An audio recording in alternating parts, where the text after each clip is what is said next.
BRS నేత మాజీ మంత్రి హరీష్ రావుపై కేంద్ర మంత్రి బండి సంజయ్ సంచలన కామెంట్స్ చేశారు. హరీష్ రావు మంచి నాయకుడని, ప్రజల మనిషిని కొనియాడారు. హరీష్ బీజేపీలోకి వస్తే ఎమ్మెల్యే పదవికి రాజీనామా చేసి రావాలని చెప్పారు. హరీష్ రావు వివాదరహితుడని, తానేమీ అతనితో మాట్లాడలేదని బండి పేర్కొన్నారు.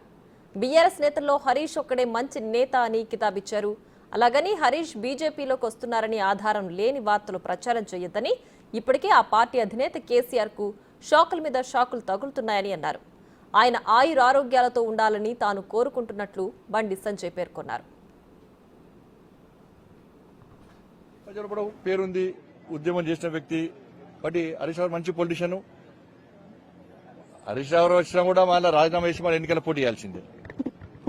కాబట్టి హరీష్ రావు పోటీ చేస్తాడు, మంచి ఆయనకు ప్రజాభిమానం ఉంది కాబట్టి ఈజీగా నిలబోగలుగుతాడు. కాబట్టి మంచి పొలిటీషియన్, దాన్ని ఏమనలేదు. ఓపెన్ గా చెప్తున్నాను. చర్చలు మాకేమొస్తాయి చర్చలు? ఇప్పుడు బీఆర్ఎస్ పార్టీ ఏముంది చెప్పరాదు. బీఆర్ఎస్ పార్టీ చెప్పరాదు. 8 పార్లమెంట్ స్థానాలు మేము గెలిచాం, వాళ్ళు 0.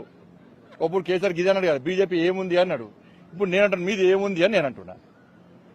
ఇప్పుడు మాది గింత పార్టీ అన్నావు, మేము కేంద్రంలో అధికారంలో ఉన్నప్పుడు కూడా మాది గింత పార్టీ అన్నావు. ఇప్పుడు నీదెంత పార్టీ?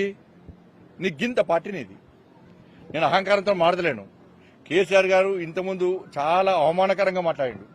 భారతీయ జనతా పార్టీ నాయకులను హేళన చేసే విధంగా మాట్లాడాడు. కేంద్ర స్థాయి నాయకులను కూడా అవమానపరిచే విధంగా కేసీఆర్ గారు మాట్లాడాడు. ఇప్పుడు డామేడ్ కథ అడ్డం తిరిగిన లెక్క ఇప్పుడు ఆయనకే దుడ్కొస్తున్నారు.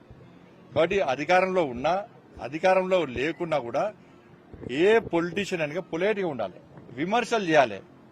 కానీ హేళన చేసే విధంగా, కించపరిచే విధంగా మాట్లాడితే ఇలా కేసీఆర్ కుటుంబం చూసి అందరు నేర్చుకోవాలి. ఇప్పుడు పొలిటీషియన్స్ నేర్చుకోవాలి.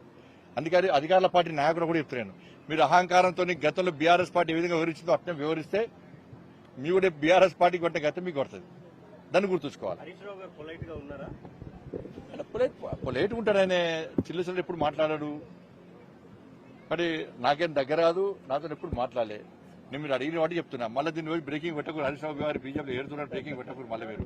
ఎందుకంటే పెద్ద ఆయన ఇప్పటికే ఇట్లా పట్టుకొని కూర్చున్నాడే, ఎవరు పెద్ద మనిషి. మళ్ళీ హరీష్ రావు గారు బీజేపీలో ఎడుతున్నారంటే పీడాతం అయితే మీరే బాధ్యత మంచి. ఎందుకంటే మొదటి నుంచి కూడా కేసీఆర్ గారు నిండు నూరేళ్లు ఆరోగ్యాలతోని అష్టైశ్వర్యాలతో బతకాలని కోరుకునే వ్యక్తి నేను. ఇంకోరి నాశనం కోరుకునే పార్టీ నాది కాదు. అటువంటి వ్యక్తులు మేము కాదు. ఇది నేను వ్యంగ్యంగా మాట్లాడాను. కేసీఆర్ గతంలో అనారోగ్యం గురైనప్పుడు కూడా నేను పూజలు చేసిన, వారు బాగుండాలని కోరుకున్నా. కాబట్టి మళ్ళా పెద్ద మనిషిని ఇబ్బంది పెట్టే ప్రయత్నం చేయకుర్రి. ఇప్పటికే టెన్షన్ ఉన్నాడు. ఆ గంపగింత కమ్మినోడు అందరూ రోజు కూడా వీక్తున్నారు. వాళ్ళు కొంతమంది అటు వాళ్ళ ఇటు వాళ్ళని చూస్తున్నారు.